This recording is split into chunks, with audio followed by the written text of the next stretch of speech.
अफगानिस्तान में तालिबान नेताओं द्वारा बुद्ध की प्रतिमाओं के निर्मम विध्वंसक ने दुनिया के विभिन्न हिस्सों से गंभीर आलोचनाओं को आमंत्रित किया है। यह आश्चर्य की बात है कि हिंदू नाजियों द्वारा समर्थित हिंदू नाजियों के नेतृत्व वाली भारतीय सरकार ने तालिबानी कार्रवाई की निंदा की है। यह विरोधाभासी प्रतीत होता है कि भारत में वर्तमान हिंदू नाजियों के वंशजों ने बौद्ध प्रतिमाओं को नष्ट कर दिया और भारत में बुद्ध के अनुयायियों को बेरहमी से मार डाला। इतिहास का एक निष्पक्ष छात्र स्पष्ट रूप से टिप्पणी कर सकता है कि भारतीय नाजियों को तालिबान कार्रवाई की आलोचना करने का कोई नैतिक अधिकार नहीं है। भारत में 830 ईस्वी और 966 ईस्वी के बीच हिंदू धर्म के पुनरुद्धार के लिए सैकड़ों बौद्ध प्रतिमाओं, स्तूपों और विहारों को नष्ट कर दिया गया था। भारत में देशी और विदेशी दोनों तरह के स्रोतों से बौद्ध धर्म पर आधारित नाजियों की बात की जाती है।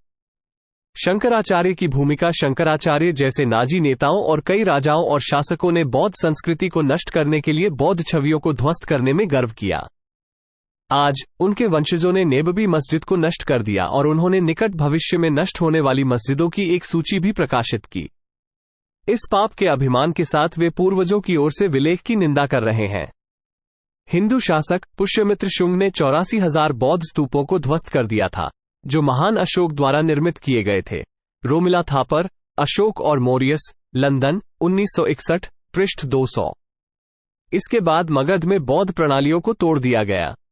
हजारों बौद्ध भिक्षुओं को निर्दयता से मार दिया गया।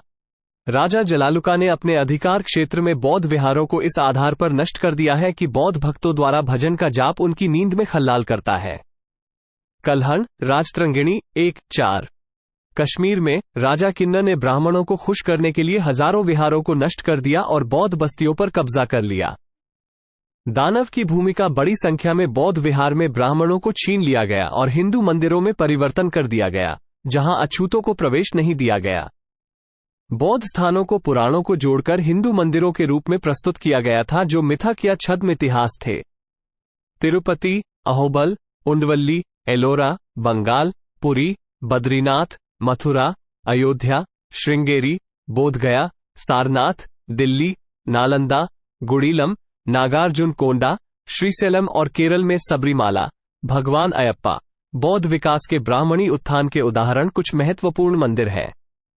नागार्जुनकोंडा में आदि शंकराचार्य ने बौद्ध रहस्यों और स्मारकों को नष्ट करने में एक दानव की भूमिका निभाई। नागार्जुनकोंडा में उत्खनन करने वाले लोंगेस्ट ने अपनी पुस्तक संस्मरणों को भारतीय पुरातत्व सर्वेक्षण सम 54 नागार्जुनकोंडा के बौद्ध पुरावशेष, दिल्ली, 1938, प्रे 6 में दर्ज किया है। गैर ब्राह्मणों को जिंदा जला दिया। जिस निर्मम तरीके से नागार्जुनकोंडा की सभी इमारतों को नष्ट कर दिया गया था, वो जल गई है और सत्य की खोज करने वालों के काम का प्रतिनिधित्व नहीं किया जा सकता है, क्योंकि कई खंभे, भेड़ और मूर्तियों को बेहुदगी में तोड़ दिया गया है। स्थानीय परंपरा ये बताती है कि ब्राह्मण शिक्षक शंकराचार्य नागार्जुनकोंडा के अनुयायियों के साथ आए और बौद्ध स्मारकों को नष्ट कर दिया। जिन कृषि योग्य भूमि पर मानव सुविधाएं खड़ी हैं, वे शंकराचार्य को धार्मिक अनुदान दिए गए थे। केरल में शंकराचार्य और उनके घनिष्ठ सहयोगी कुमारिल भट्टा, जो बौद्ध धर्म के दुश्मन थे, ने बौद्धों के खिलाफ एक धार्मिक धर्मयुद्ध का आयोजन किया। शंकराचार्य दिग्विजय नामक ग्रंथ से गैर ब्राह्मणवादी धर्म के लोगों को जलाने पर शंकराचार्य के आनंद का वर्णन मिलता है। केरल में खेला गया विनाश। कुमारिला ने बौद्धों के विनाश के लिए उज्जैनी के राजा सुधावन को उकसाया। हमें पता चलता है कि सुद्रका की मिर्चक्टिका से राजा के बहनों ने बौद्ध भिक्षुओं को सताया था। उनकी नाक में एक तार उन्हें बैलों के जैसे बैलगाड़ियों में जोड़ता था। केरल के बौद्ध धर्म के विनाश का उल्लेख केरल के कुमारिल्या में किया गया है। शंकर की गतिविधियों के बारे में स्वामी विवेकानंद की समीक्षा करते हैं।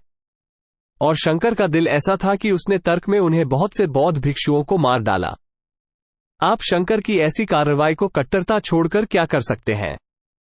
स्वामी विवेकानंद, खंड 7 के पूर्ण कार्य, पृष्ठ 118, कलकत्ता, 1997। केरल का बौद्ध इतिहास। केरल में ऐसी सैकड़ों जगहें हैं जहां पर पल्ली जैसे नाम के साथ उनका उल्लेख किया गया है। करुंगपल्ली, कार्तिकपल्ली, पल्लीकल, पल्लीपुरम इन स्थानों के कुछ उदाहरण हैं। पल्ली शब्द का अर्थ बौद्ध विहार होता है। ये ध्यान देने योग्य है कि केरल में बौद्ध परंपरा 1200 वर्ष रही।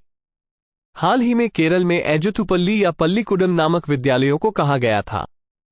हमारे ईसाई और मुस्लिम भाई पल्ली शब्द का उपयोग अपने पूजा स्थल को निरूपित करने के लिए करते हैं। शंकर और कुमारिला के नेतृत्व में हिंदू नाजियों को बुरी तरह से तोड़ा गया। उन्होंने 1200 वर्षों की बौद्ध परंपरा को समाप्त कर दिया और केरल को एक ब्राह्मणवादी राज्य में बदल दिया। केरल के अझावा, पुलाया आदि जैसे मूल निवासियों को जातिवाद के शिकार के तहत कुचल दिया गया। कई विहारों को मंदिरों में प्रवेश से रोक दिया गया और अधिकांश लोगों को जाति निषेध के मूल मंदिरों में प्रवेश से रोक दिया गया। परशुराम की भूमिका ये भी ध्यान देने योग्य है कि केरल का नाम द्रविड़ और बौद्ध शब्द चेरल का संस्कृतकृत आर्यन संस्करण है। केरल की उत्पत्ति के बारे में परशुराम कथा कही जाती है कि परशुराम ने केरल की भूमि को गोकर्ण से कन्याकुमारी तक समुद्र से उठाया था। ये बौद्धों के खिलाफ सभी अपराधों को छिपाने के लिए ब्राह्मणों द्वारा रचित एक मुर्गे और बैल जैसी कहानी। अंबलापुझा, करुंगप्ली, पल्लीकल, भरानिक्कू, मवेलिक्कारा और नीलमपुर जैसे स्थानों पर बुद्ध की कई मूर्तियां मिली हैं। वे सभी एक ही स्थिति में हैं।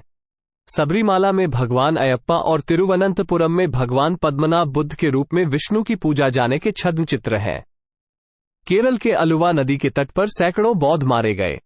अलुवा शब्द अलवी से लिया गया है जिसका अर्थ है त्रिशूल, एक ऐसा हथियार जो हिंदू नाजियों द्वारा बौद्धों को चुरा घोंपने के लिए इस्तेमाल किया जाता है। इसी तरह तमिलनाडु में वैगा नदी के तट पर हजारों बौद्धों को शिव संत सांभर ने मार डाला था।